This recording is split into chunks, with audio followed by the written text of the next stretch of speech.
फटे हुए कपड़ों में राहुल गांव के स्कूल की ओर बढ़ता है। दृढ़ संकल्प ने उसकी युवा विशेषताओं को मजबूत किया। वह आता है नए यूनिफॉर्म और किताबों से सजे सहपाठियों के बिल्कुल विपरीत। राहुल अपनी पुरानी किताबों को पकड़े हुए है। उदासी की एक झलक क्षण भर के लिए उसके चेहरे पर छा जाती है। वह दृढ़ता से निराशा को झटक देता है।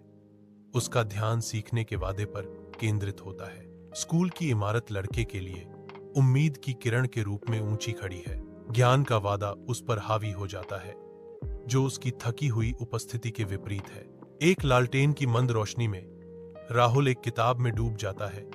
उसकी दृढ़ आंखों में आशा की किरण, मसालों की खुशबू हवा में भर जाती है, क्योंकि राहुल की मां चूल्हे पर खड़ी होती है। उसका प्यार विनम्र भोजन में एक ठोस सामग्री है। उसके पिता लौटते हैं।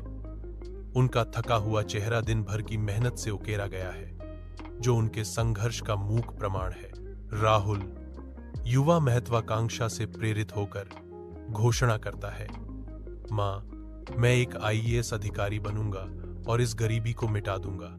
उसकी मां, जिसकी आंखें अटूट विश्वास से भरी थीं, धीरे से जवाब देती है, मुझे पता है बेटे, तुम निश्चित रूप से सफल होगे।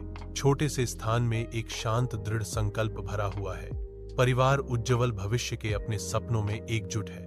यूपीएससी कोचिंग सेंटर के दिल में राहुल महत्वाकांक्षा से घिरे खुद को पाठ्य पुस्तकों में डुबो देता है। सूर्य की रोशनी खिड़कियों से आती है, उम्मीदवारों के चेहरों को रोशन करती है। हर कोई अपनी पढ़ाई में खोया हुआ है।